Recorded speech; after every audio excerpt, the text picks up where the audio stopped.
What up? What up? What up? Welcome in. It's Pregaming here, 6 p.m. Monday to Friday over at Sports Money.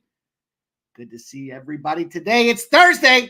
Thursday's connected to Friday. We're at the bridge to the weekend, everybody. Hope you guys are having yourselves a glorious summer week. It's been hot. There is a little respite in the weather here. Things are starting to cool down, at least for the day or two, so it's a little more comfortable to get out and make some things happen, but we got to make some things happen up in here. You guys know the deal. Appreciate everybody coming in. Make sure you hit that thumbs up button on your way in. We have been busy over here at Sports Money. Lots of things happening. You guys, we released First Strike last night. 9 minutes, 3 breakdowns, 2 dogs, 1 large, and a -111 favorite. 3 spots, 9 minutes. Not even 9 minutes. I think it's like 8 minutes and 50 seconds. So try to keep it tight, get it right to the point for you guys, because Saturday we roll live. You already know, the best damn live show in all of the business. Coming back at you guys on Saturday after the 4th of July break, and we're ready to attack. So kept it short and sweet because we will give you guys the full breakdowns every single fight. You already know what we do. We do it on the regular, and damn it, nobody cashes more than we do. So it's going to be a lot of fun. In fact, speaking of fun, your boy here figured out some editing. I sent out a tweet last night, a little live schedule for you guys here. I know it's the dog days of summer and there's nothing to watch. Bullshit. We got a huge Saturday event lined up. It starts at 7 p.m. The first prelim fight's going to be around 7:10 for the UFC. We'll give you guys MLB action, WNBA action. We'll be talking golf, all kinds of things going on Saturday. Then Sunday night, we got the Copa Championship out there, a big battle between Colombia and Argentina. Should be a lot of fun to see what's going on with that game. Can't wait to get into it. A little different, not necessarily soccer guys, but we will bring in the soccer crew to get us paid. Later, that'll start at 7 p.m., I believe. I believe that one starts at 7 p.m. And actually, you know what? I lied. That one starts at 7:45 p.m. I should look at my own thumbnail. I made the damn thing, 7:45 p.m. You know, soccer's nice. They keep it tight. They get it right. It's like a 2.5-hour window. And then we roll into Monday. The collab, the dynamic duo is back. We got Racing with Razor Sharp Picks, Mr. Cash It, and Sports Money. It's only right we bring you guys some fun in the sun to get out there with this Major League Baseball Home Run Derby. We saw the lineup. The lines are now out. So it's time to get scrubbing. We'll have some contests, some fun giveaways for you guys there. So stay tuned. Pace yourselves. We got a lot of work to do. Enjoy the next 2 days because we dig in Saturday, Sunday, and Monday. It's going to be a ton of fun, you guys. We love doing it. So I hope you guys enjoy it. We want to certainly make sure that we get paid. We want to share with you guys our favorite spots. We want to enjoy some cocktails. And we want to get paid. I said it twice because it sounds so nice, but it certainly matters to us that we get that cash, and looking forward to that. Hopefully you guys have had a nice day baseball run today. The first round of the Scottish Open is officially over. We are on to round number 2. Speaking of golf, Golfing with Gokster is out there and ready to roll for you guys to review as well. The first round's over. No first round leaders, but some great stuff that he broke down as far as match plays, some great opportunities. You know, if you're looking at the match plays, we'll talk a little bit about this at the end of the show. We look at, you know, if he's got a 72-hole leader and they're playing head-to-head, if it's within 1 or 2 strokes, you're going to catch a real nice price in those matchups live. So some things to look at there. We'll talk top 5, top 10 matchups when we bring our guy Mega Mac Daddy in here, because you know the deal. It is Thursday, and C-Max come to play. So it's going to be a lot of fun to get his take on baseball, WNBA, and, of course, the Scottish Open. He's been known to swing the sticks. Maybe it's a shank. Maybe it's a banana. But he certainly brings the goods, and he gets himself paid, and he shares all of his stuff on X. So we will talk all about that. You guys have certainly not made a mistake with your programming. You've come to the right spot. Although I do see, I was doing some testing with the graphics today, and I had multiple cameras going, which you'll see in a minute. But it's not Pimp Slap POD2. There has not been a name change. You are at the right spot. I'm just trying to play with some graphics, you guys, trying to figure this thing out, trying to give you guys some looks. I told you some things we were going to do. We were going to build a shit list. Well, there we go. It's only right that dirty pile of shit is giving us the middle finger. And the first team anointed to the shit list, the Los Angeles Angels. Shout out to Razor Sharp Picks, Gambler's First Glance Cash yesterday. I took not one, but the added second blow right to the back of the head. I was the baby seal last night in that Texas Rangers Los Angeles Angels game. You guys can see on the right-hand side the games that we're going to try to cover today. We got, pretty much the entire slate. The only game that's not on the list, the Angels game. That's not an accident. They're on the shit list for a reason. I got to stay away. We'll see the bottom. Danger, stay away. But, it's all about having fun, you guys. Trying to make it a good time for everybody, but we certainly want to keep it mindful. We want to have that little running Post-it note or dashboard of who hasn't been good to us. So that way, if something pops up and we think it's too good to be true, it probably is. We need to cross-reference that. So hopefully you guys will bear with me because your boy here is heavily invested. And I'm not even going to say it aloud because as soon as I say it aloud, guess what happens? It shits the bed. So we're just going to wait. We're just going to wait. 3 more outs. 3 more outs. Anyways, let's get to work. Appreciate everybody rocking. I love having fun. I love having fun with you guys. And, I take some time to put this thing together just to try to have that fun and get up the visual, the eye-pleasing game here, if you will, with what's going on. So make sure you guys give me your feedback on this kind of stuff. We released a new set for the UFC First Strike videos. And if you guys enjoy that kind of stuff, then we want to hear about it. Tell us what you like. Tell us if there's improvements you would make. Constructive criticism is always welcome. Taking the minute to comment and tell me I'm a pile of dog shit? That welcome. I'll laugh. But it's not welcome. Positivity. We want to create good vibes. Speaking of good vibes, our guy Jay Peasy dropped his play of the day today, and you want to go check that one out because it is the first in his released content with Sports Money. It's a first. And I don't mean that it's a plus 144.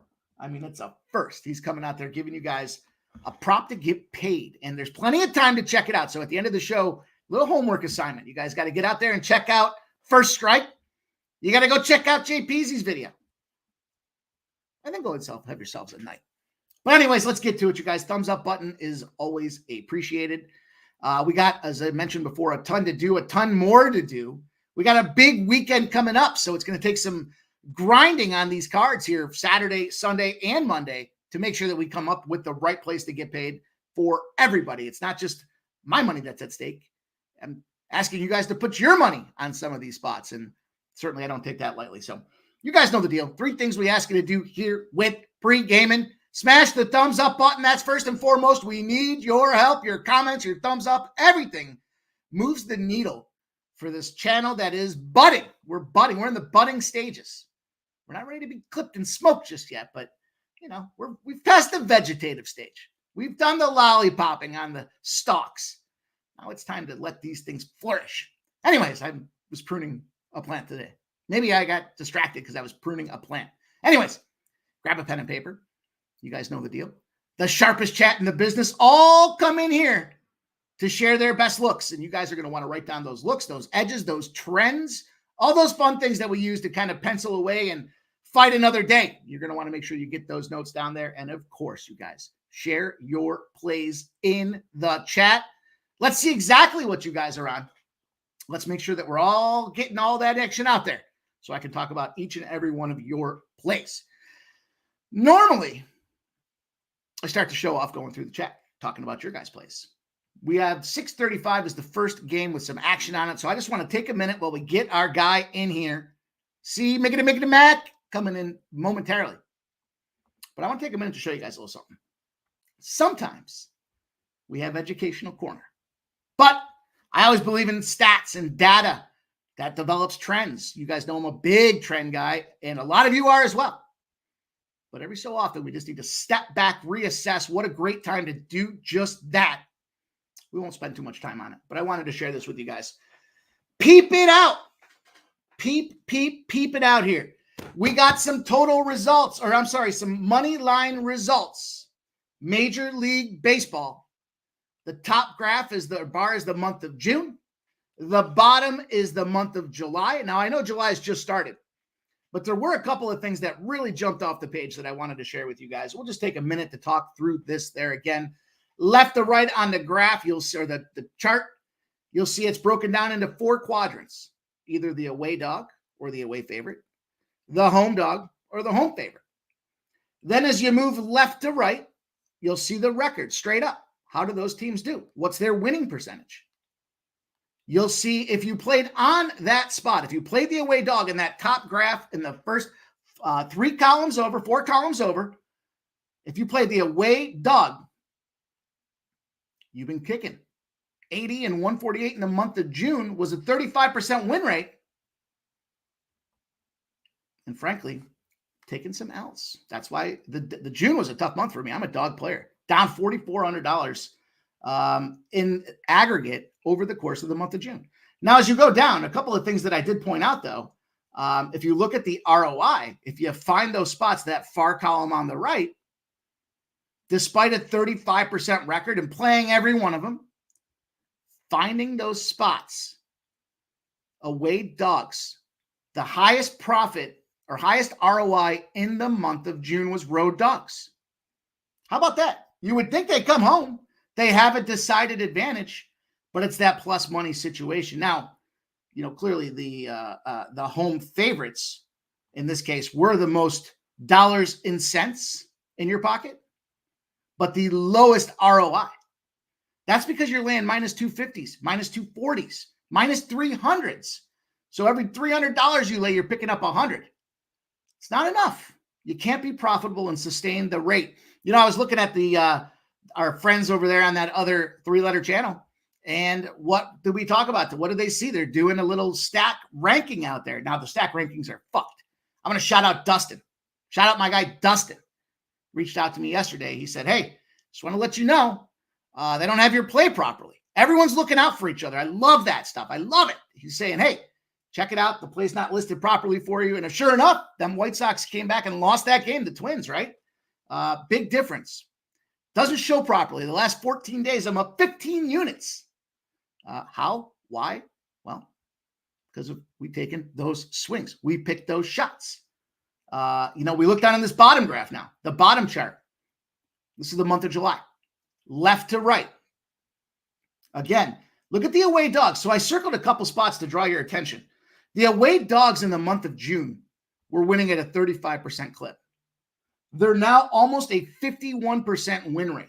Now, granted, it's a smaller sample size and we're only 11 days in, but pretty impactful. Pretty impactful when you start looking at these numbers. As you look down the line, where are you losing? What's hurting?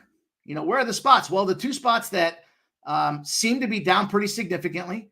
The home dog, down almost 12 points since the month of June. The home favorite, down almost 13 points in those spots. So road teams and dogs, again, circled 36 and 35 in the month of July. Maybe a lot of you boys and girls know that. You think about that on the regular, and that's the way we do it. But just something I wanted to share with you guys, just because, again, the data doesn't lie. Sometimes just our eyeballs, those records, those ROI numbers. I've got them for totals. I looked at the totals. It's not sizable enough to make an impact. It's like 50-50. Then we look at things like, the run lines. We talked about the Red Sox run line yesterday. Who gave you guys that Oakland team yesterday? Who said, don't take the +1? Why would you do that? They're either going to win or they're going to get stopped. Not a 1-point game. Not a one. You end up taking a +170. You turn it into +105. +110? Hell no, we don't do that. We run aggressive. The away dog got the job done, comfortably cash for us in that Red Sox game. Fuck! The Giants! I had that under. 2 outs, 2 strikes, and they get a run? Really? Really? There was the away dog. I know the away dog won in that spot. The Blue Jays, unfortunately. Fucking Giants. Let's get to work, you guys. I take some time to share that kind of stuff, but that's the kind of stuff you guys are into. Give me the feedback. Let me know. I can pull more numbers. We can look and we can cut it, splice it, dissect it. It's not a book report. This is business. This is how we get paid. We got to analyze some of those numbers and see what trends are moving in that direction. Makes a lot of sense. Some of those teams that were stomping on throats moving into the All-Star break have taken their foot off the gas a little bit. Those road teams that stink, a.k.a. the Oakland A's, they roll into Boston. We talked about it exactly yesterday. 50-40 Boston Red Sox. They don't care about Oakland. They take their foot off the gas a little bit, and we've seen that. Now we'll see what happens post-All-Star break. There's another team that we talked about yesterday taking their foot off the grass, or just the numbers don't line up. The Milwaukee Brewers. Scoring on overs, winning a lot of games. We talked about how they spoiled their sample size. Too many grand slams in a row. A great thing for the team. A lot of excitement for the fans. I know a couple of them that are jacked up. But just keep in mind, they were beating all of Major League Baseball in the aggregate over the course of the start of the season. That's not a sustainable rate. Don't fall victim to, false fronts out there and seeing those opportunities. Those are the spots and the trends that we have to analyze. Pittsburgh Pirates. Not a road dog in the first 5, but for the full game, job gets done. Anyways, time to get to work. We got this Cubs game coming up. First game to talk about, as you'll see on the old right-hand side there. Give you guys that little breakdown. Cubs in Baltimore, Oakland, Boston, Miami, Houston, Atlanta, Arizona, Sky and Liberty in the WNBA, the lone spot there for 7 p.m. And then we'll talk some Scottish Open. I got a top 5 and a top 10 spot for you. I don't think it's it's up to you. I don't think it's a money line spot. Depends on how you play it for the outright lead, but it has dropped significantly. I could take this fucking phone and I could just launch it across the room. It was too heavy. All right, you guys. Joe T's in the house. First one, ready to rock. I know he's been fired up for this Brewers season, and I know he doesn't like it when I talk disparagingly about the second half of the season, but it's again, in the aggregate, maybe 3 weeks of struggle for them boys. Shout out to Joe T there. He says the F your under play of the day. He likes the Cubs team total over 3.5. There's a new look for our guy. I had to test some of this stuff out. So you guys are in the lab. Immediately, I can tell that the sports money logo needs to get moved. So I will take that away. But I like to see that shows up there across the bottom. Joe T says it's Kevin Gausman Day. Yeah, man. Kevin Gausman got the job done. I told you, Joe, I was on the Toronto in the under. Fuckers. At least Toronto won, I guess. I can't believe I played it with Gausman. Can't believe I played it, but you know what that means. You know exactly what that means here. Let's take a peek. Let me double check. Let me make sure. Their win today might have. Nope. Oh, I thought they were going to be playing tomorrow. No, they finally get a day off. Oh, they are playing tomorrow. There they are. Guerrero Rodriguez too. It's not our guy Barrios. They know Barrios is going to be in trouble. Watch out for Barrios. We'll keep him on the watch. Maybe we'll get him on Sunday in that rotation. Shout out to Joe T. The Cubs team total over 3.5. Justin McCalvy's in the house. Jerry Davis. What the hell are the Gausman K's at? LOL. What did he get? Did he go out there and mow him down? Shout out our guy Jimmy. He loves him some Gausman. Number 1 in his Mount Rushmore of pitchers, I'm sure. Oldie says, what up, fellow D-Gens? Kenny Wood says, what's up, Mike and gang? Jay Peasy dropped that play of the day for us. Says, what up, motherfuckers? Let's go. Gerald Jones, pimpin' ain't easy. Best bet Red Sox run line. Pimpin' ain't easy. It's a J-O-B. Ain't no hobby. Gerald Jones. Let's go, my guy. You already know. Juggler 23. Atlanta is 16-3 plus 11.41 units in road games with starter Max Fried in the last seasons. Fucking. Has anybody been more dialed in than we were on this Atlanta Braves series? I mean, look, we still got 1 to go, but I don't know. I don't know what I was missing. Now the Diamondbacks won yesterday, but it was super small juice. We caught a minus 105, a plus 101. Then we took the minus 115 on the chin. Kind of a weird line situation there that it was higher than those previous. But anyways, Johnny C says, sup, sports money. Sup, Johnny C., it's good to see you, my guy. RVD420 says, what the hell happened yesterday in soccer? Dude, I jumped on with our guy Dan for that Copa game, and they were all hooting and hollering about the red card. They were so excited about the red card, it sucked me in to take a little red card. And then after about 10 minutes, I started banging away on the other side. I was like, you know what? I've seen this. This is where you develop the chops. You got to see shit a ton of times before you realize it's fucking trap. That was a trap. They should be ashamed of themselves the way that they didn't score that entire second half. Winter Circle says, hey, yo, play with Skeens over as usual. That's already in the pocket. Like a Reese over 10 rebounds. We'll talk about that WNBA game. Winter Circle, it's great to see you. Juggler23 says, yesterday, MLB 101, but my 4-unit play went down. I will try to redeem myself tonight. He's got 4-unit plays now at 27-10 for Juggler23. Peasy says, Saturday. I can't even do it, Jay Peasy. I can't even do it. I got the track. I busted out. I'm going to do a play on Saturday specifically so I can play the track. You know, you lay down the bars. I got to get them out there and let everybody rock and roll to them. Amsterdam, what else says, let's go, Lou Betcha. There's my guy. Hoping to see him. Hey, make sure you check his podcast out. It is Thursday, right? All these fucking days have run together.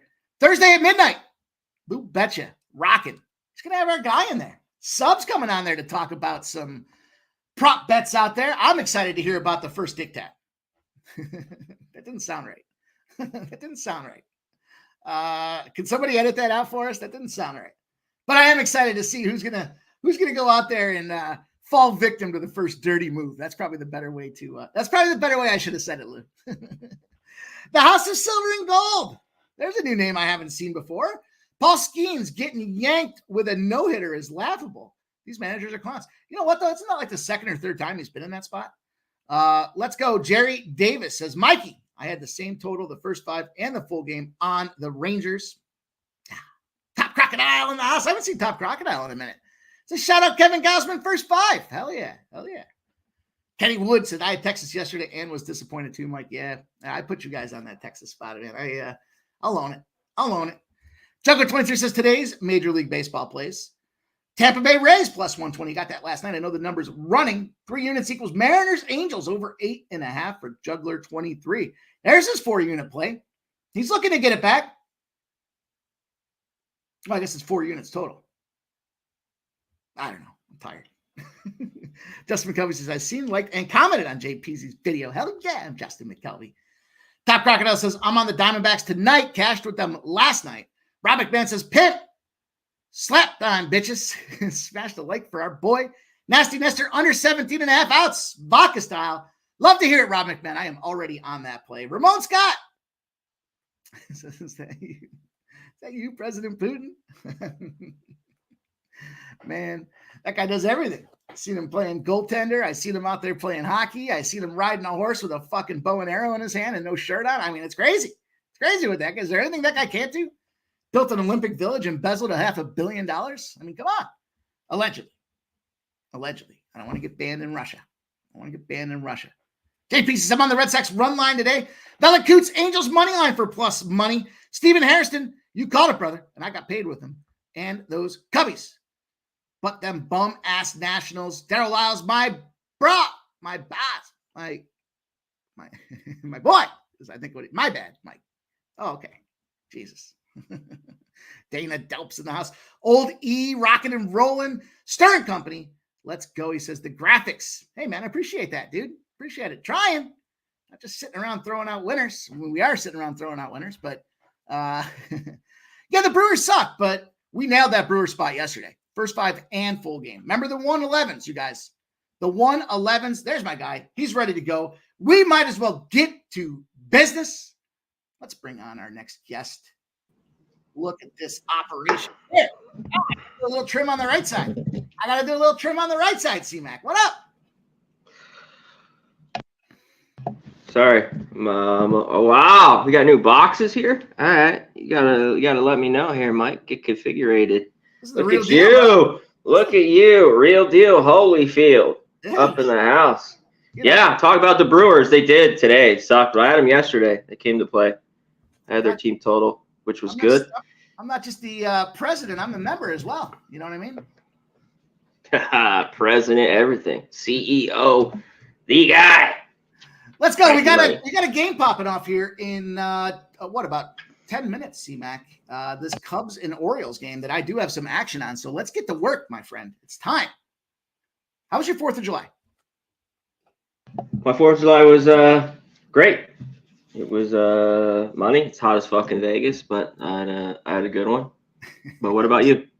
It was good. It was profitable. Made some cash, bet some soccer, gave 2 games back in these last 2 semifinals games, but some football. I'll never call it football. Call it soccer.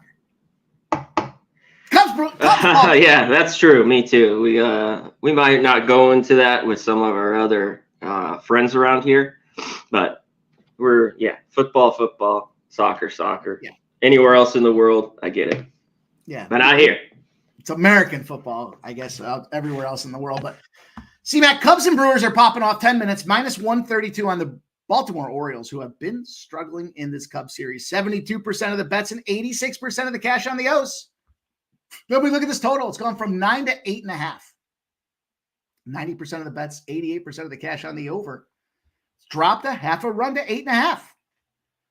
Steele's rocking out there. Man of Steel, 2.95 ERA, but struggling with a 1-3 record as the Cubs struggle. But Suarez, on the other hand, has been that bright spot, the diamond under the rough, the shit under your sneaker that turns out to come off really easy. You don't have to scrub it out.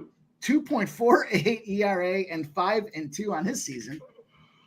Quite the bright spot. Some numbers to look at there, and 9-2 and 4-0. These hot bats coming into the All-Star break have started to find their skid. What do you think about this game?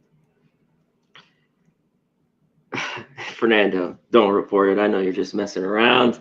Hey, Americans, that's how we do it. Look at Justin. Yeah, wait, people call soccer football. I'm confused. He knows what's up.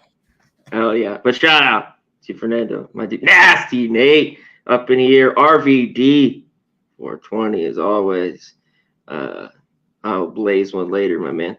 Thank you, Joe T, Justin Old E, Robert, Dana Delp, all you guys, appreciate it. Hit the like button. You know what, Mikey? I stayed off this game in the end here. Cubs playing better baseball, finally swinging better bats. It makes you want to take an over here. 90 degrees, wind blowing out. That's small ballpark. But these 2 pitchers, all that money made me want to go under. But all that, I couldn't do it.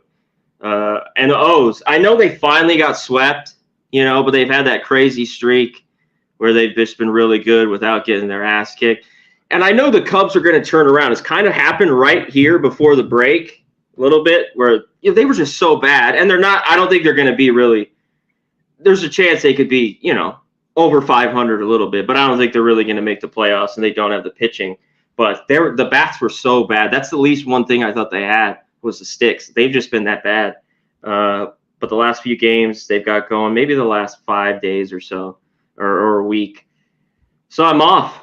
I get it. Cubs, too, have just got to own this O's team in the interleague. Even like last year, I think they took 2 or 3 or swept them. I think they beat them 5 out of 6. Just a tough game. And I wanted to see runs and everything that we look into, the money, all this stuff. I was like, and this is dropped, makes one under, but I don't want anything. So I'm off. Good luck. Man, I've got bitten by the O'Hearn, Henderson, Mountcastle, Santander situation. Jordan Westberg is the one guy that's been the bright spot, I guess, for this recent kind of slump that these guys are. I don't think you could call it a slump. But again, we're coming into that All-Star break. And the break. Yeah, and what do we get? They've been so good, and they are, and we know how they can hit lefties. I think they could break out, or the slump kind of continues. Mountcastle yesterday, they had like 3 hits, but no, they didn't get anything else. And Steele, I really like the back. He had the lat problem. He's come back. He's looked a little bit better because I just thought he's been off all year. Then he had some time off. Yeah, just a tough one for me. Yeah, I looked at this one and I just kind of saw 2 things were going on. First of all, Suarez, I believe that, young pitcher, but yeah, the video's got to be out on this guy, and he's been playing. Oh, yeah. But the cluster effect with these bats, and big bats, known guys, produced extremely well the first part of the season, but now they're kind of waiting for that All-Star break. Maybe they got their vacation plans and they're just checked out. So I'm gambling on that checked out factor with Justin Steele. I ended up taking the Cubs in the first 5, just kind of riding that wave of what's been happening out there. You know, the benefit of cold bats and guys that don't have any success. You know, really the only guy that has success is Mountcastle, 3 at-bats, 1 hit. Austin Hayes, 6 at-bats and 3 hits. But collectively, just a pocket of, I mean, there's only been, one time, I guess, that they've seen him. Nonetheless, thought Steele could come out there. That lefty-righty advantage, you know, we look at these batting averages, and the majority, I mean, the big bats, the Mountcastle, Rutschman, and Hayes are all north of 300 hitters, but the other guys are sub 2.5, almost, and there's some guys that are down below 2s as far as their batting averages against the lefty. So I thought Steele gave us a good isolated matchup. Now the challenge was the total, and I was looking at it thinking this number moves significantly from first 5 to full game. You know, I was thinking to myself, well, I do hear what you're saying about these unders, but I started digging deeper or the total. Suarez, cold bats and Suarez factor for me mean, what is Chicago going to go out there and blast 10 runs in this game? I feel like every time I say that, I'm fucking flirting. I don't think so. They've finally been better, but yeah, I didn't, you know, I'd like to take a first 5 under in this game. So Suarez is 8-2-1 to the under in his last 11 starts. They're averaging a total on the game of 8.3 runs, but the final scores that they're seeing, like the total is 8.3, but the final scores that we're seeing are 3.3 to 3s, and you're getting a plus money shot with this under. I thought, again, the road dog, full game in the aggregate, but parlayed with the under 8.5 for almost 3-1 the cash. I've got 2 spots like this today that I wanted to jump in on specifically. I took a side and then kind of that little parlay combo there, the old grandma wearing your sister's panties style parlay there, C-Mac. I'm going to jump for it. I'm going to take a shot. Get paid. I'm glad to hear you're not on the other side because we know what my record looks like when that happens. Yeah, I'm gonna say off. Like this seems like this could just be zeros, quick, especially early, or there's the lineups are like we could see a couple of home runs. You know, in this one, weather's nice. If they do, I'm hoping to gather singles because, you know, get a single without some guys on base, we can withstand the blow. Like this Toronto game was 3-2 in the first inning. That thing almost cashed a full game under, you know, even though there was that San Fran game. Yeah, 5-3. Some early 5-3. action. Yeah, exactly. Mm-hmm. Fuck my under 7.5 parlay, but that's for a different day. Hell yeah. I jumped in on it. I took the shot there. You guys see it. The Cubs first 5, the Cubs, and the under 8.5 for almost 3-1 there for the full game. And onward we shall roll. I did not touch this Yankees game, C-Mac. I don't know if you've got any thoughts or any looks on this one, but Yankees in Tampa sitting there at 6:50 p.m. as far as the start is concerned. And, you know, we look at this thing here. We've got kind of reverse line movement. The Yankees open up at minus 134. They're now minus 115s. And the totals moved a full run to the over from 7.5 to 8.5. Did you have any thoughts on that game? Anything you were looking to play? Yeah, one thing. Cortez on the road, no way. I don't think he should be backed. I think the Yankees just keep sliding. I like the Rays here. Again, it's been working out for me. I think I faded them. You know, I'm 6-1 the last, maybe over the week, the Yankees, whether it was the Reds. I stayed off. I took on Sunday the Red Sox. I had the Rays. Game 1. I do have an RBI prop I'll hit in this game. And there's a few guys that I like. Yandy Diaz, really good numbers off Cortez. They've seen this guy a ton. And we know if he's at Yankee Stadium, this might be different. But Rays bats been a little bit better. One other guy, Rosario, 5 for 13, couple homers. But I thought the price was crazy here with the man in the 4-hole, Mikey. His RBI is plus 175. Paredes, are you kidding me? 6 for 18. We know how much he eats. Lefties, he eats. Nestor Cortez. I thought that was, come on. This was play for me, hands down here. Paredes, RBI, plus 175. I put a little on the bomb, plus 550. Just eats lefties. Love it in the 4-hole. 6 for 18 off him. The couple doubles and a couple homers. Give me it all day here. Little Isak action in the bank. Isak, baby. Some spots for you guys that are curious about the side itself. The Yankees are 0-6, both straight up and on the run line. Their last 6 game threes of a series. They're being outscored in those games 8-2, 8.2 to 2.7. They've been a favorite in all 6 of those games, and they're still unbeaten. Or they still have yet to find victory, I guess is the best way to say that. And they're 28th in Major League Baseball's WRC plus since the start of July. So that little graph that I was showing to start that little chart to start the show off there, the Yankees are one of the worst amongst that thing since the start of July as it's concerned. So all that led to no action for me, but I could see, there's a couple other thoughts though. I was looking at some other numbers. One last trend I'll give you guys just to be fully unbiased and totally spin your heads. The team shorter than dogs, 1-15 in the last game of a tied series. Their starters off a loss as a favorite. So I don't know. Is the series tied though? I thought Tampa Bay took them down twice. Did I miss that? No, it is tied. It is tied. How about that? There you go. There's a 1-15 spot for those Yankees. All things that led to me staying off this game.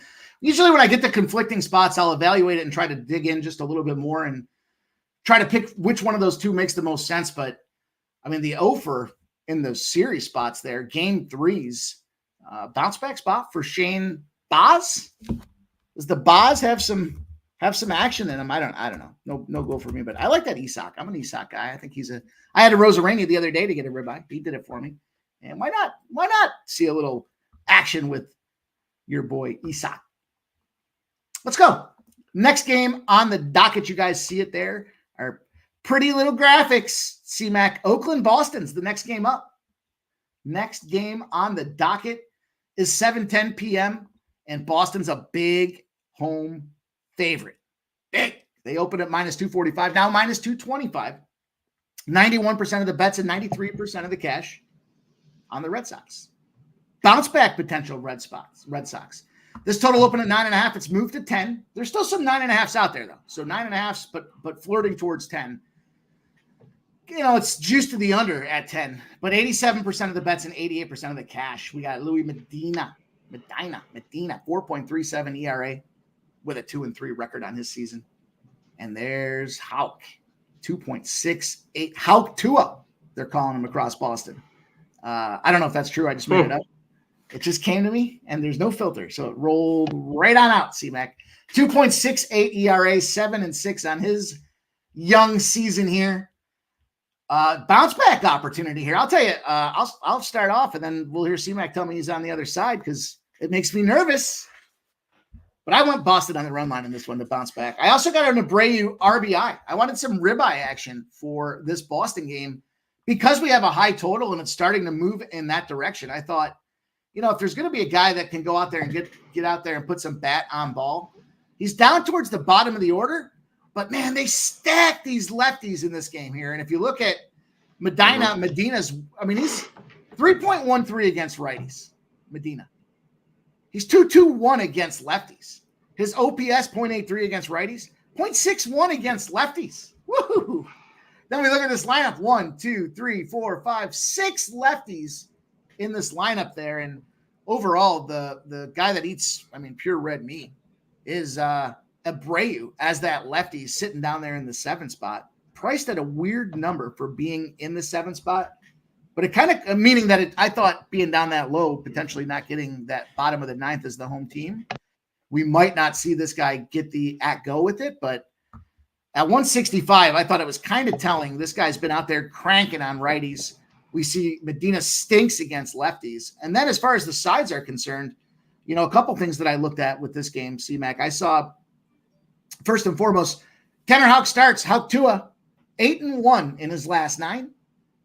Oakland's 2-14 on their last 16 road games. They're 1-12 in their last 13 game 3s of a series. And Boston is a perfect 7-0 in their last 7 game 3s of a series. So a lot of things that pointed to, in fact, those Red Sox. I saw Oakland, as I mentioned, in that game 3. And then we got a dog spot. Big dogs off a win where their opponent starter gave up less than 7 runs, or 4-18 on the run line if they were a dog. So a spot where the opponent's starter, which was that Boston Red Sox team yesterday, played well early, but that bullpen got eaten alive like they were red meat. 4-18 on the run line, losing to the run line by 2.5 runs per game, meaning in total, Boston probably wins this game by 4 or 5 runs. What do you think? Is there any chance they win this game by 4 or 5 runs and bounce back? Yeah, this is yesterday I had the Rockies first 5, and it came through. There's no touch them today, worked out, and I had a little bit. I wish I had more on the A's yesterday, first 5, and I didn't because this is and everything flows to this too. This opened -210. This is stretching out here to -235, 240. So lay the run line, Red Sox team total, all that fun stuff. I got in. I wish I had more yesterday and got out. Yeah, me too. And all this lineup too is good. Durant up through it, I think, get runs today. So I like it. Medina's he's been, and his last few starts have been good. He just doesn't have enough pitches right now. You know what I mean? He's got a great fastball and slider. He doesn't have other than that. And last year he had a good start at home against Boston. On the road he gave up 4. It wasn't horrible. I see similar to that. If he goes 4 or 5 tonight, I think he gives up 4 or 5. So even a Red Sox team total, and that would be one maybe first 5. I know the 3.5 probably got to have good money to it. This is one of the pitchers that on the road that gives it up early that I'd look to because I don't really want to play too many 3.5s team totals. But when you get like plus 125 or something like that, it could be a solid look. I like it. It just made me think about looking at the Red Sox first 5 full game. I looked at a couple of those today, but I didn't jump in to look at that one. -135. I mean, they're tipping. They're tipping their hand. This should be a tough spot. This is, contrary to what I opened up with talking about the away dogs being the spot to play. Not today. Not in this spot. Not with this pitching matchup. That's where you can look at the ROI and you can look at some of the numbers and see, okay, well, in total, it makes sense to really go focus in on those road dogs because they're up almost 15 points in the last 6 weeks of performance. But in certain spots where these pitchers and you look at these lineups and matchups, how can you, I got burned yesterday with Griffin cannon shitting, and those terrible numbers he had, and with Lorenzen's positive numbers that he had. But I think in this spot here, it's definitely a Red Sox get it done spot. I do like that first 5 full game, but -135, I'd rather get after it. Yesterday, speaking of yesterday, C-Mac, I had that spot where I was dropping the bet in and I almost hit the accidental extra 0 on the Oakland money line. And I literally caught myself right before I did it. And I was like, oh, that was a keystroke error. So I backed it out. And then after I put it in, I was like, watch them beat the shit out of these guys now. And I'm going to be regretful that I didn't. But an extra 10 times my action isn't where I want to be on a plus. I know, because exactly. They're still the A's. And they got the win. But I don't want them here with Medina on the road. No way.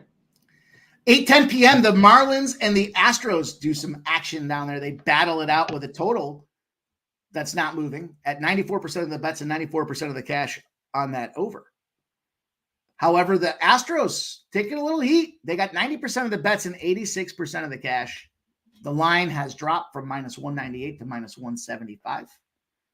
And we've got Munoz. Terrible. I mean, number of wise, 5.48 ERA, 1-3.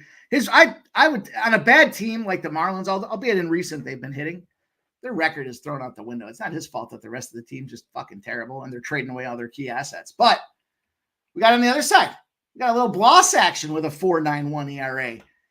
Not a lot. I mean, what is this guy? A middle reliever type of action, and he's getting a start today against this Miami team. I wasn't able. No, he's good. He's a you want me to? I'll get into my breakdown about it. Yeah, let's go. Yeah, let's get it to him here. On the other side, I don't trust Munoz, and which is weird. They're just saying the Marlins are in this game. That's what this has come down here. That this game could be tight. The game was tighter 4-3 game 1, then they lose 9-1 yesterday, and I don't trust Munoz. It just maybe down the line. Not right now. His last 2 starts have been very good at Phillies, at home against the White Sox. This seems like a start that he could get hit really, really hard. I've gone through his numbers, just were very good, in AAA. He had a 6 ERA, and I hadn't want to back him. And he was one of those guys like Davis who came out right away, and he threw like 8 innings, 1-hit ball that first start he had. And he came up. But Jake Bloss, this guy's pretty good. He's shot right up through the system. Was a draft pick, 3rd round, 99th overall just last year.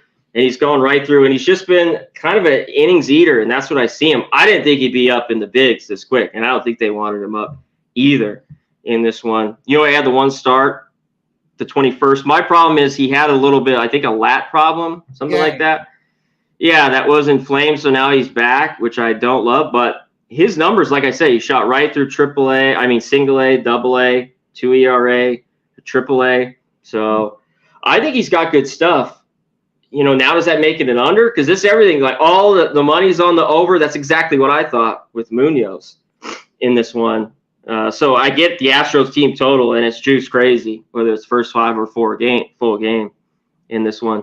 But I did take a prop. There's 2 guys. This guy's just been red hot here. I want to look, there's no Alvarez in the lineup, but Diaz in the 3-hole. Yeah. And I don't mind it. 3 hits, 3 RBIs. Yesterday, I like it again. It's plus 155. But I'm going to this guy, and he's in the 2-hole, but I'll take his RBI at plus 190. I just love the price. That's a great price.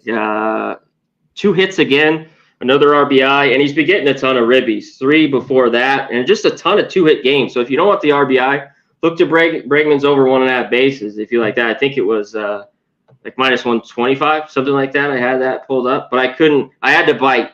Even in the 2-hole here with him, with Munoz, I think he gets something today. And a little bit the home run. You know me, I got to put something on the jack, plus 550. The 1.5, plus 120 if you're in that. I was happy to hear you say that because I did have Diaz and Abreu parlayed together for both ribbies and ribbies and home runs. So that's okay. Great. We're both thinking the same guy there. Munoz, what you're going to get out of this guy, from the righty perspective, he does have him kind of barreled down to a 1.82. The thing that concerned me about this game is you mentioned Bloss coming off the injured list, right? So you're going to be on a pitch count, and does that mean that we're going to start to see the bullpen maybe a little sooner than we should? The Astros bats, though, the last fucking week, they're cranking. They're 327. I know. I want the over here in this game. I want to join everyone here, the public, and just take this over. That's what when I went through everything, the steps, I just checked back, but I could still see it happen. And will the Marlins get theirs? Off loss here. That's what the big key was. If they get, it seems like at least 3 or 4, this is for sure going over, C-Mac, take a note of how nice that blue banner looks across this blue background here. Your boy's figuring this editing thing out here, man. I like your shit stain up there. It's my shit list, dude. It's my shit list. There's one team on the shit list right now. It's the Angels. Hey, they are. I lost. I swear to God, I lost 5 times in a row on the Angels. Then I flipped over against them yesterday, and I lost again against them. That team deserves to be on the shit list. Dude. I had the over at push 9. They couldn't get runs there late. They did tack a few, but there was like 7 or 8 after in the 5th or 6th. Yeah. I was like, all right, these shitty bullpens. Yeah,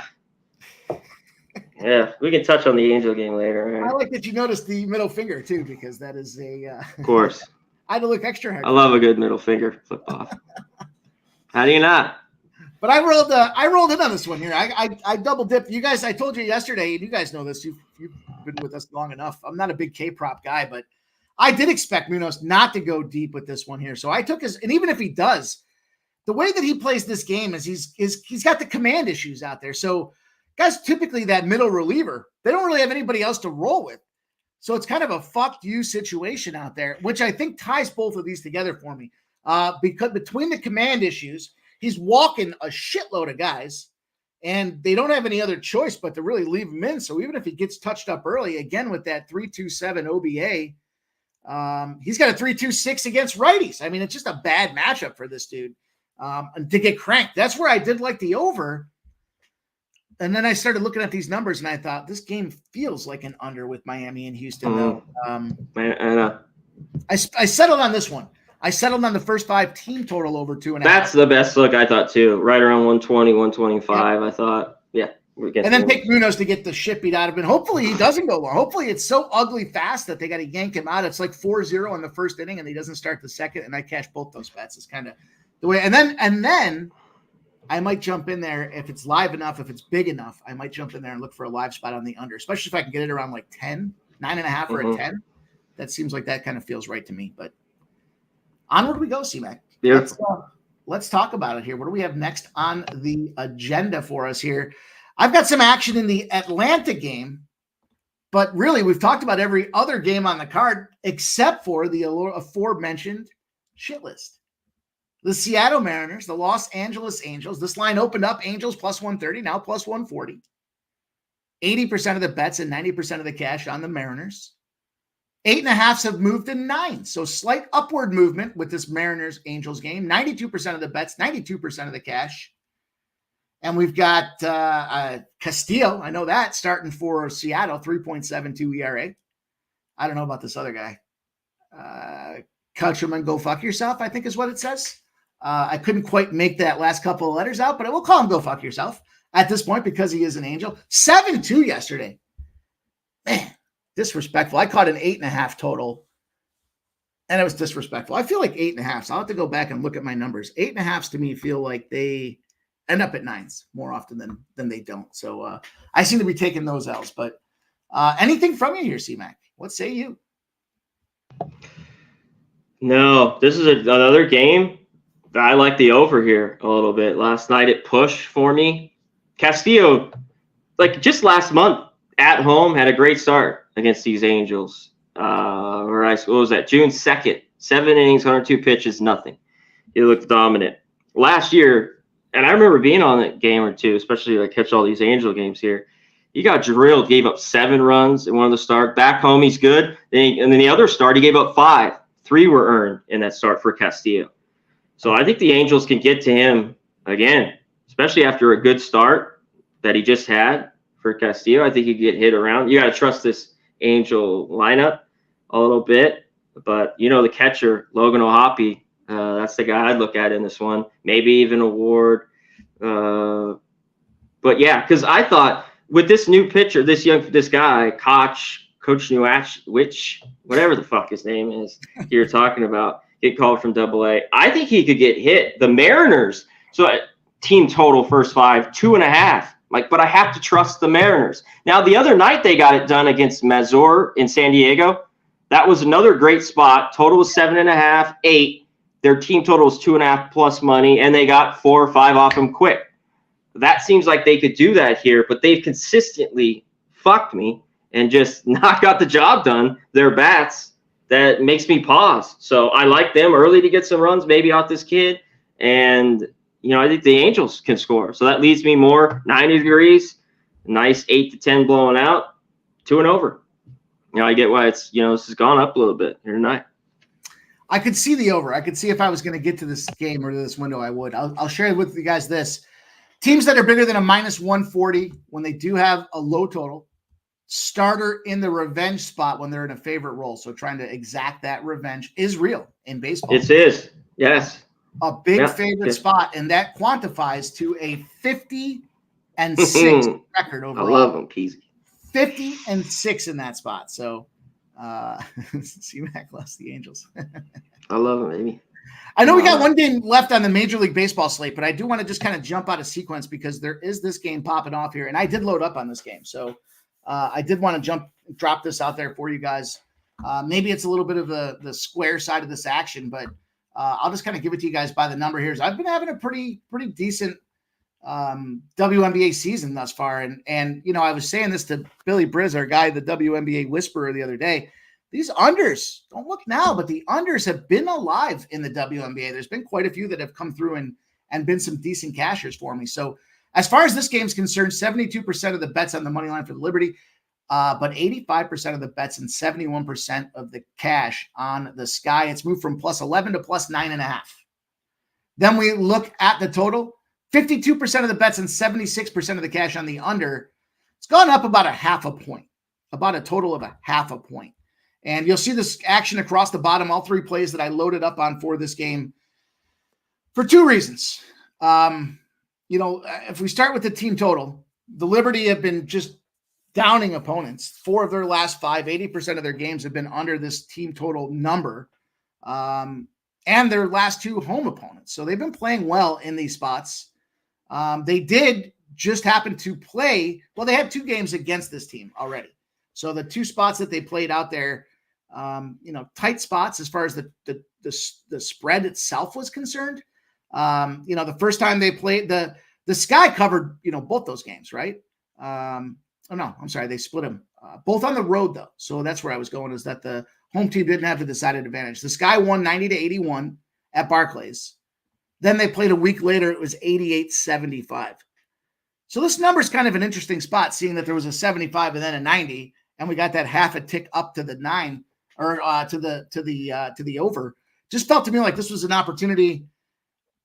Maybe this number is just a touch too high. I think from an overall game perspective, being that, we're seeing this number, even if you look at 90-81, 171 points, but prior to that, 163. We got that half a line movement. Those are always the spots that I've been talking to you guys about time and again. When we see these lines where we see a wide swing, 4 or 5, something to take note of. But when they just have that small incremental move, the line setters, the line makers feel that with this sharp number, they're pretty accurate. That half a point movement seems like it was just enough for them to get that much more confident. Now, as far as the first half is concerned, it's got the second best first half team all season. 13-6-2 to the first half. They suck full game. They're 9-2 full game. But 13-6-2 in the first half. Again, I mentioned the fact that they had just played and the Sky won, or were within a point. They didn't get blown out in either of those 2 first half spots. So I like this first half pretty substantially. Now, as far as the Angel Reese piece is concerned, I did look to her under. I think this is a little bit bloated as far as that number's kind of pawned out to be at this point. She's been killing it. I mean, what are we? We're not rocket scientists here. She's just been on fucking fire. No doubt about it. But she hasn't gone over 10 in either of the previous games that she played against the Liberty. So matchups do matter. Is she going to get now this because she's been so successful? Her number's gone from 10.5 to 11.5 to 12.5, 13.5. At what point do you say when? She's going to go out there and get 14. I mean, she's going to get 14. She might as well get 18. And I would, at that point, I would lean more to her double-double than I would her over 13.5 rebounds. Just personal preference out there. Now, as a parlay piece, if you can get like 12 plus or 11 plus, you're going to put a little juice on it, but you're not going to little that sting out there. And if you add that Sky to the first half plus 6s or 6.5s that are out there, I think it's a good spot to get paid. So I jumped in 3 spots for me. It's all heavily driven around the under. But I do like the Sky to win that first half as well. They've been clipping along when it comes specifically in the WNBA, and they've shown that they're not scared of the Liberty. They match up well to start these games off. Any thoughts on the WNBA, C-Mac? No, I'm not a WNBA guy. I take the points with the Sky. I know they've got beat up a little bit more when they've been in New York. I get the under. New York's gone under 4 straight or 4 or 5. Yeah, and then you got 3 and 2 to the under for the Sky their last 5 games, and I think a lot of that is attributed to Angel Reese getting those boards. She's limiting those second chance opportunities, and that does drive these games down. The others have been on a hell of a run for me in the WNBA the last, I'd say, since July, since the schedule turned to July. Things have just kind of settled in the way that I've been kind of capping around them, but. Let's roll back. Let's get back to this last Major League Baseball game. I wanted to drop that out there so that everybody had a couple minutes to ponder if they were going to get some action, or maybe it validates or makes you guys think twice about the spot that you're on. Either way, let's roll on. Let's go. We've got one last game in Major League Baseball. The Braves and the Diamondbacks. The Braves, of course, coming out early, switching sail around, didn't make a difference. They took the L yesterday. Now this line has dropped significantly. We have 67% of the bets and 82% of the cash on the Braves. It's gone from -134 to -112. We see the total not moving. 97% of the bets, 97% of the cash on the over. And we've got Fought and Freed. I don't know why that's funny to me, but Freed at 3.18 ERA, 7-4 on the season. Fought with a 4.19. He's 3-6 on the season. I really like to accentuate the P and the F in that spot. Double vowels, a P and an F. That guy's name is a fucking enigma. But the enigma that happens to be these teams, both these teams. The Braves start the season off shitty. They've been rolling back here. And I think this is that spot where they try to figure out a way to pick up a quick W, to sneak one in there on the leaderboard as they move into the All-Star break. The Diamondbacks, on the other hand, started out hot, started out just in form that they did last season.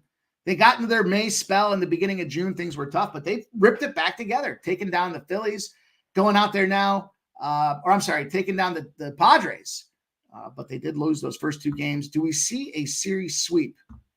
A series draw, a series push with this Atlanta Braves, Arizona Diamondbacks? C-Mac, what do you think? I don't know. I'd be on the Braves in this game. I didn't bet it. Max Fried, where I want him, and he's even been better than at home, especially the last 4 years, is on the road. The guy's just been really good. Now, the other side, all year long, I've really wanted to back the D-backs. There's been some spurts, but against lefties, they've been great all year.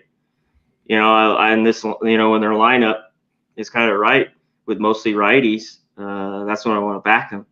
They'll have McCarthy in there, but other than that, they'll have a bunch of righties in there. And last night, I thought it was a good game for them to get, and the over. I didn't bet that, and it went over. But I think the Braves, I just don't like that. They pitched well last year, the postseason. D-backs had a great run. He's off 2 solid starts. That's another reason to pause. It's just like he's pitched great. The great start of San Diego's just going to get hit around here. I kind of want the under, but I don't trust that at all. Yeah. Man, you look at these batting order or these rotations here. If they've seen the guy, they've crushed the guy on both sides. The only guy that doesn't follow that rule here is Kevin Newman, sitting down there in the 8th spot. Yeah. Hello, Newman. 12 at Newman. What up, Newman?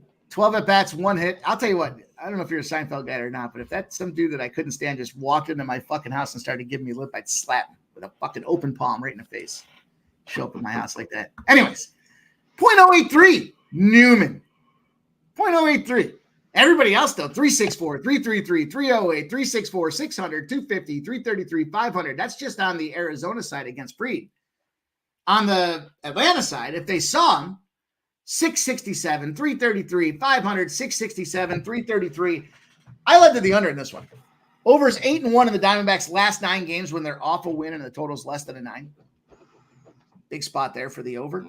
Also, when we look at those games, they're flying over. We're seeing a 6.1 to 5.2 average.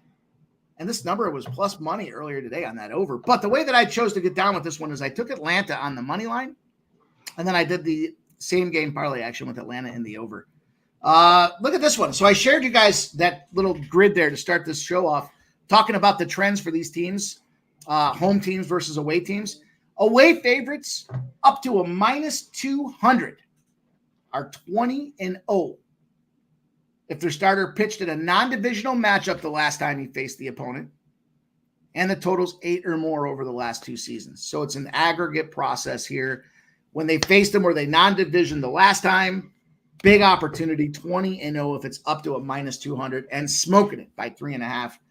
Take the minus 1.5. I thought the number was good enough, though. Sometimes, I do believe in trying to get as much positive, value as we can out of these plays, but sometimes it's just good enough to get a nice little banger on the chin and feel good about that road to victory. So this is dropped, Mikey. There's just a little bit too crazy because I like to back Fried, especially after a start where he's gotten hit. Seems like if he gives him a start where he's giving up more than 4 or 5, and he just had that bad start in Philly, he bounces back big. Can the D-backs go at home get to him? I don't know. And this line's come down too. It's an opener. But I think the Braves, this is a good shot, I think, to take the Braves. Take a -1, -1.5 if you want to take a shot. Especially seeing that margin of victory. I thought there's 2 ways I guess I would look at it. One, really beefing up I very rarely tell you guys to go for more than that 1 unit spot, but either really beef it up or, to see Mac's point, take a stretch on that thing because the average margin of victory in those spots, almost 4 runs a game in that 20-0 situation for these large favorites. So, or not large favorites, but as long as they're not a huge favorite, I guess is what it comes down to. So big margin, big cushion for the victory there. Question in the chat. Is anybody betting the CFL? C-Mac, are you a CFL guy? I don't think I've ever talked to you about the CFL. No. Yeah, there's a reason I've never talked to you about the CFL then. There's enough college games and NFL games to break down throughout the rest of the season that we don't need to get into it. So no CFL action for us, Top Crocodile. Sorry, I looked, I did see that there was a game, and I did think about trying to tap somebody to get into it, but I'm not going to play it. I'm not going to play it. We ran up to our hour today, so we want to make sure you guys get after it. Top Crocodile says, I'm thinking about Montreal too. Says it's a tough night for action. Jerry Davis's cash it. Justin McKelvey already got his, was that the stacks? The over and out for me. Best of luck to everybody, says Juggler 23, Red Bearded Chick, and Joe T. Joe T likes the over in the CFL. A Rosarania bomb. Fucking guy. I just talked about him. No. Making it back. Daddy. Last thing on the docket. Scottish Open. We talked a little golf the last time we were here, and or maybe it was 2 times back, but I was able to get some plus money opportunities out of what we had talked about. It's only right that we spend a second or two kind of reviewing our assessment of the early go here. Now, this thing's going to pop off again at 1:30 Eastern, 1:45 tomorrow morning. So it will have to be bright and early action. I know our guy Gokster's out there. He's got plenty of golf matchups, and we'll see if I can't get my brother to take his 3-0 record for a spin and give us a golf matchup as well. But any thoughts on this Scottish Open? Anything from this first round that surprised you? I mean, we're seeing Justin Thomas 8 under in the front of the lead here. Soft course, rainy conditions, low scores. Yeah, give me 1 sec. My shit's all acting up. That was probably me going around here. Well, somebody that I was tracking, I'll toss it out there. Yeah. Somebody that I've been keeping my eyes on. I got the late steam report last night. I forgot what we were doing, but it was 11:30, and they were some big bets just came in on this guy here, and it's Colin Morikawa. Tied for 8th right now. He's 5 under. Again, the leader's 8 under. Now he opened up at 19-1, around 18 or 19-1. He's around 10 or 11-1 right now. So there's been a sizable movement, but there was also some excitement on him to be a top 20, and his top 20 was even money. His top 10 has come all the way down to even money. That's a DraftKings number. But FanDuel's got his top 10 at -135. So there's a huge movement there. And then his top 5 number and DraftKings is, I think it's +150. And FanDuel, you're seeing +150, 160. DraftKings has him at that +245. I don't know that I would jump in on this guy live. I'm curious your thought process or philosophy when you see a guy that's moved all the way down to 11 or 10-1 after the first round. Would you play on somebody like that, given that there's not enough value pre-round to take him at 18-1, right? Want to try to find those 25 or 30 or even 40-1 spots? What would you think? Yeah, I wouldn't play on him. I thought he was a good play. Start of it here. This guy, he just hasn't won, but he's playing good golf. Other than Thomas Sungjae Im, me, I'm not going to take him until he wins golf tournaments. Mikey, I have a Berg, which is good. Davis Thompson had a good round today. Rory. Tommy Fleetwood was a stay off for me, but he's been good early. I do have Hogard a top 20, and I also have I took a piece with Victor Hovland. His game's just been a little bit off, but I thought this is a place if he's ever going to get right. So a few of my guys look good here early on in this one. What else do you have? He was the only guy that I jumped in on for this tournament. Mostly because I was doing some shit so late the other night that when I didn't have a ton, but I got a few here. Yeah. And I didn't take his. I had some first round leaders that didn't get there for me, but I took him. Top 20, top 10, top 5. I didn't play his full, just because I didn't see the way I had it set up there. I split the couple of units across those kind of ladder spots to be a top performer, not necessarily the outright win, just because of the price of.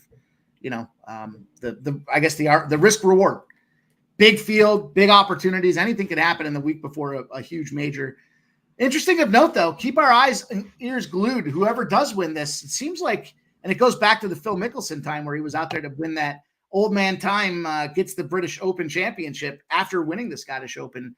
Players that perform well here tend to translate well as it moves over to the British Open. So I would say keeping an eye on these top 20s. And trying to find some nice price opportunities for that British Open might be a nice strategy to attack. Now look for the guy that's playing well. Yeah. Top 20 or 30. To win for a price, but another top 10 or 20. And that's happened a few times the week before with the Scottish. It's always great. Yeah. But that year with Phil was a little bit of an anomaly with him because he went years going over there and playing horrible golf.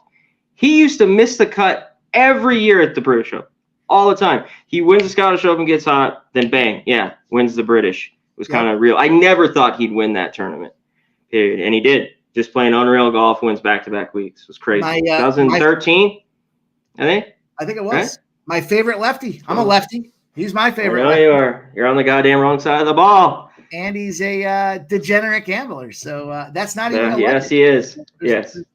I actually, I don't know if I told the story to you about Phil Mickelson, but I got to hang out, little pool party with Phil Mickelson.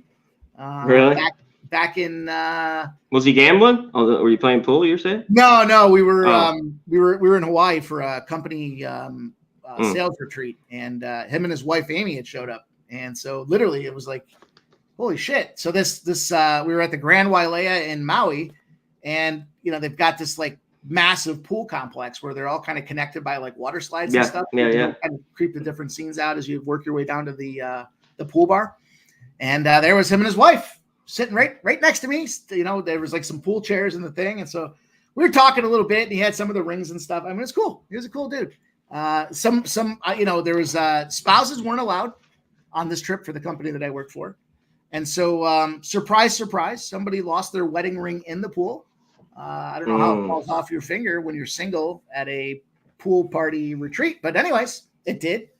And Phil Mickelson was right there helping him try to find the wedding ring. So what a guy. Hell of a dude. His wife was a young little vixen as well. So it was cool. It's my Phil Mickelson story, but I did get to meet him. I did get to hang out and have a cocktail with him and talked about being a lefty golfer. At the time that was one of those trips. I met Kevin, or not Kevin. Who's the guy from Full House? Why can't I think of his name now? He just passed. Bob Saget? Bob Saget. Thank you. I met Bob Saget, Justin Timberlake, Mike Tyson, and Phil Mickelson all on the same trip. All in one shot. Yeah, that was a pretty extravagant. Was that where was the NFL there, or was that the Pro Bowl? Just something. It was in October, I think. I think it was like the end of September, the beginning of October. It was a long time. It was back in like 2001, so it was 23. I've met Tyson a few times. Well, he lives here in Vegas. Yeah, he was just claimed bankruptcy. That was when he just claimed bankruptcy, and he was sitting down literally in the lobby all by himself, and my boy and I are whispering to each other like, hey, is that Mike Tyson? Hey, and he got a fucking face tattoo. There's no question it's Mike Tyson. So yeah, that's it. He's sitting there just chilling. So I was like, fuck it, I'll go up and say hi to him. So I roll up and I'm like, hey, Mr. Tyson, it's nice to meet you, champ. I called him champ like 6 times. And he was looking for real estate, and he asked me, he's like, which one of these would you buy? And I was like, with all due respect. Well, come on. You can't say it like that. Like, you got to say it his voice. You can't say it. Come on. Oh, shit. You think I should buy? And I was like, there you go. Didn't you just buy? Oh, no, the coach, my lawyers. I was like, that's a bad Mike Tyson, but it was a cool experience. I got a picture with him. I'll have to pull it up sometime and show you guys just a little proof source to my story. But C-Mac, always a pleasure. We got a big weekend. I'm looking forward to having you jamming around with us, making some cash, my friend. It's a Friday, a Saturday, Sunday, Monday affair. So you get your rest. I'll be there. We got UFC. We got some Copa soccer action. Okay. We'll do a live stream for that. And then the home run derby. The batter props galore. You got to bring the heavy hitters to the heavy hitting contest. I'm excited, dude. Oh, yeah. I love a piece. You always got to have a little fun. Yeah. With the derby. Tell them what you got going on, my friend. Where can everybody find you? What's cooking? Just as always, Connor Mac picks. Tomorrow, I'll jump on for a little bit with Jose in the morning. So check me out over there, Pub Sports Radio with Jose. Well, Friday baseball.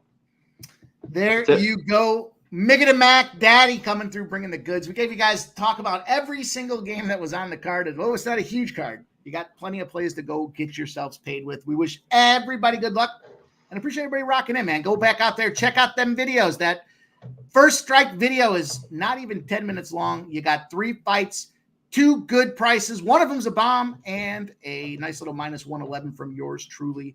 We got our guy, of course, JP's. He put that video out there. Make sure you check his action out. That is in Arizona, Atlanta. So there's plenty of time. And get yourselves ready. We got a ton of fun happening this weekend. It's going to be a great time. Saturday, Sunday, and Monday. We'll see the boys and CMAC coming in, rocking with us. Respect and appreciate everybody coming out to spend time with us tonight. Vitalis, Nasty, Nate, Morgan, Spooner, Thela, John Challen in the house, Joe T giving us some of those over action out there. Red Bearded Chick, Juggler 23, Jerry Davis, Top Crocodile. Like to see Top Crocodile out there. Justin McKelvey, I'm that. Respect you guys, man. Appreciate everybody. Vitalis coming out, spending their time. Kenny Wood, Jason Torres, Dana Delt. We'll see you guys back here tomorrow, 6 p.m. Sports Money. In the meantime, guys, be safe. Good luck with your bets. Make sure to give the comments and smash those thumbs up buttons. We'll see you guys tomorrow.